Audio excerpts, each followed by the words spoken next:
Quando alguém olha para o espelho, a primeira coisa que vê é o próprio reflexo.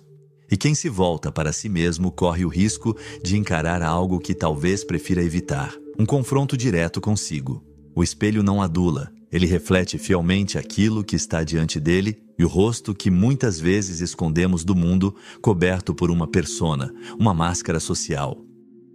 Carl Jung, um dos grandes pensadores da psicologia analítica, descreveu a persona como a máscara que usamos para interagir com o mundo. Jung deriva essa ideia se referindo às máscaras teatrais usadas pelos atores para representar diferentes papéis. Este conceito está profundamente enraizado na ideia de que todos nós desempenhamos papéis diferentes entre o ego e a sociedade. O ego é o centro da nossa consciência, responsável por manter nossa sensação de identidade ao longo da vida, enquanto a persona é a máscara que usamos para ocultar partes de nossa verdadeira natureza para nos adaptarmos às expectativas sociais. Jung argumenta que a persona é necessária para a socialização. Todos nós usamos diferentes máscaras em diferentes contextos, ajustando-nos às situações que a vida nos impõe. Isso é crucial para definir nosso papel social e como interagimos com os outros. Usamos a persona para ocultar nossas vulnerabilidades, para não mostrar nossas fraquezas. Desde a infância, começamos a construir essa máscara, aprendendo a nos adaptar às expectativas de pais, amigos e professores. Aprendemos rápido o que é aceitável e nos traz aprovação e o que é inaceitável e nos traz punição. Jung identificou 2 estágios importantes no desenvolvimento da persona. No primeiro, chamado de identificação, a persona pode ser saudável, contanto que a pessoa saiba que não é aquilo que aparenta ser. O perigo surge quando a identificação excessiva com a persona leva à alienação do verdadeiro eu, ou self, que representa o centro unificador da psique, a totalidade de quem somos, incluindo tanto o consciente quanto o inconsciente. Jung coloca essa preocupação de forma clara em Aion, Estudos sobre o simbolismo do si mesmo. A persona é o que alguém não é, mas o que ele e os outros acreditam que ele seja. Nesse ponto entra o segundo estágio, a desintegração, quando a persona se rompe, seja de forma intencional ou acidental, gerando caos e desorientação. Em casos raros, essa desintegração pode levar ao transtorno dissociativo de identidade quando uma pessoa desenvolve múltiplas personalidades distintas, cada uma com sua própria visão de mundo. Geralmente, isso é consequência de traumas profundos. Quando a persona se desintegra, há 3 possíveis caminhos. A restauração negativa, onde a pessoa tenta voltar a ser como era antes, ignorando as mudanças. A ausência de persona, quando a pessoa perde completamente sua capacidade de se adaptar ao mundo. E, finalmente, a restauração, que é o ideal, onde a pessoa desenvolve uma persona consciente que não esconde seu verdadeiro eu. O ideal é buscar essa restauração, porque a restauração negativa nos mantém presos em uma versão falsa de nós mesmos.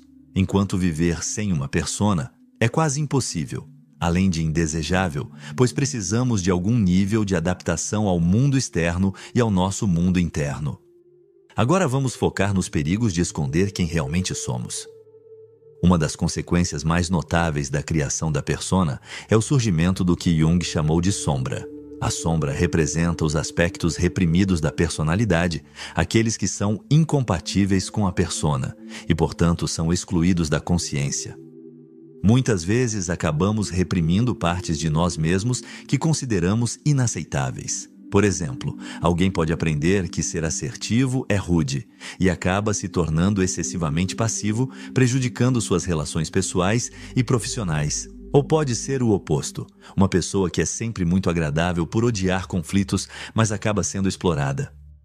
A sombra é tudo aquilo que escondemos, que consideramos indesejável ou vergonhoso.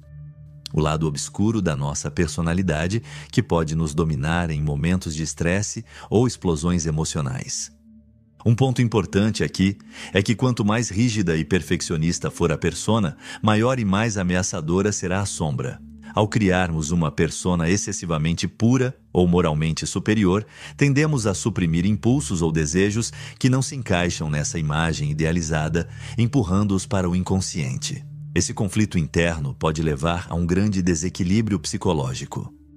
Jung descreve esse fenômeno em Os Arquétipos e o Inconsciente Coletivo. A sombra é uma parte viva da personalidade e quer ser ouvida e reconhecida.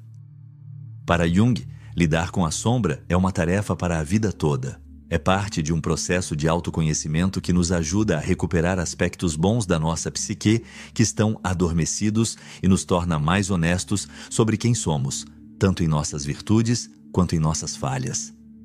Embora a sombra seja muitas vezes vista como algo negativo, ela só se torna perigosa quando é ignorada ou mal compreendida. A persona nos impede de realizar o que Jung considerava a tarefa mais importante de nossas vidas, o processo de individuação. Esse processo nos aproxima do nosso verdadeiro eu, trazendo o conteúdo inconsciente à tona. Esse conteúdo pode ser acessado através de sonhos, reflexão e imaginação ativa. Mas o mais importante é entender que a individuação não pode ser alcançada apenas pela vontade consciente.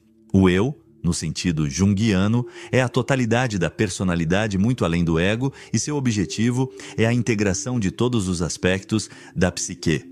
A individuação, então, é o caminho para essa totalidade. Mas a persona impede esse processo, já que não podemos nos individuar enquanto estamos presos a papéis que fingimos ser. As crenças que temos sobre nós mesmos são uma forma muito sutil de persona e talvez o maior obstáculo à verdadeira individuação. A pessoa pode admitir muitas coisas sobre si, mas sempre há aquele pensamento no fundo de "eu sou assim e pronto", que parece incontestável. Essa convicção funciona como uma barreira contra qualquer tentativa genuína de se conhecer profundamente. Um exemplo interessante é o conceito de má-fé, do filósofo francês Jean-Paul Sartre, que podemos contrastar com o de persona. Sartre descreve a atitude de um garçom em um café. Seus movimentos são rápidos demais, seus gestos um pouco exagerados, e ele parece agir como se estivesse representando um papel. Sartre sugere que esse garçom está se enganando, confundindo seu papel social com sua verdadeira identidade humana.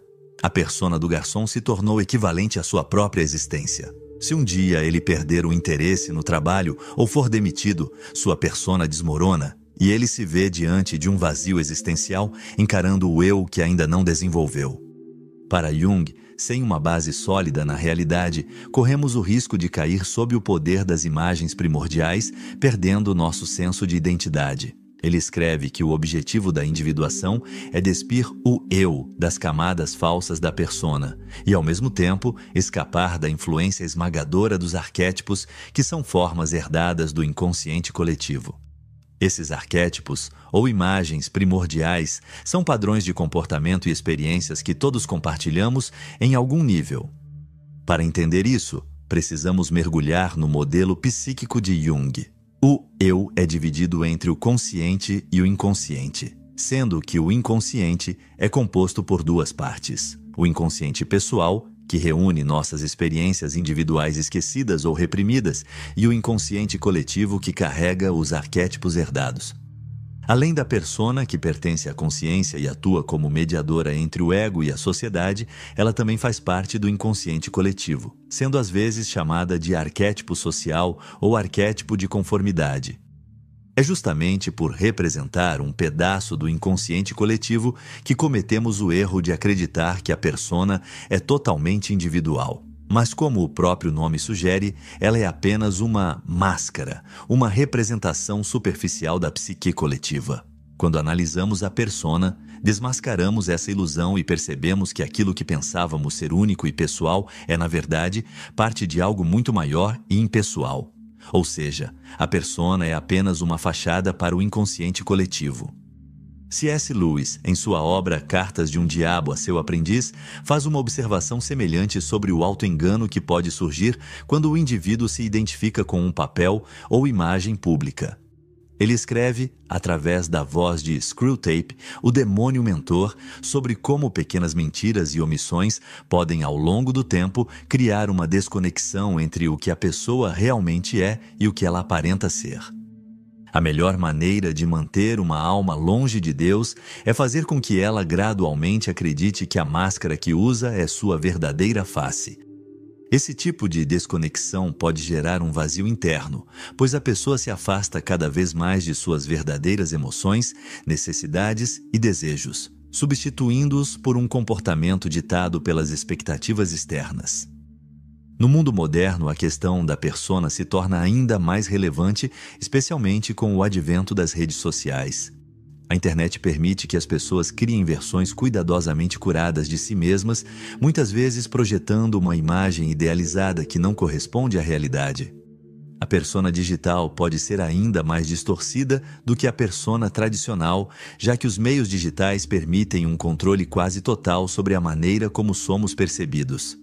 A pressão para manter uma persona perfeita pode levar a problemas emocionais como ansiedade, depressão e alienação. Isso ocorre porque, quanto mais nos distanciamos de nosso verdadeiro eu, mais nos sentimos desconectados e vazios.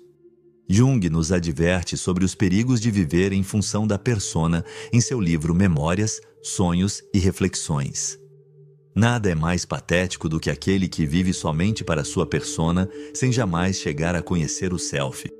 Esse trecho mostra o quanto Jung acreditava que a vida vivida apenas através da persona é limitada e insatisfatória. A felicidade genuína e a realização vêm apenas quando nos permitimos ir além da máscara e confrontar os aspectos mais profundos e, às vezes, desconfortáveis de quem somos. A persona é um acordo entre o indivíduo e a sociedade sobre como devemos parecer.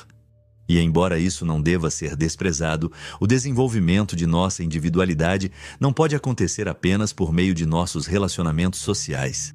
Ele exige uma conexão mais profunda com o inconsciente coletivo. Para alcançar a individuação e viver uma vida mais plena e autêntica, é necessário confrontar não apenas a persona, mas também a sombra, integrando todas as partes de nossa psique.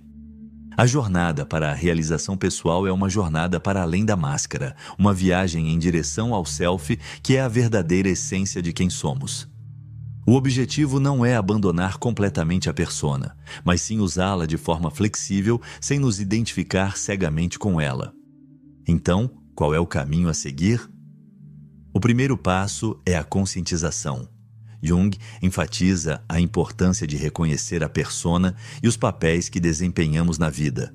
Ao nos tornarmos conscientes das máscaras que usamos, podemos começar a escolher conscientemente quando e como utilizá-las, em vez de sermos controlados por elas.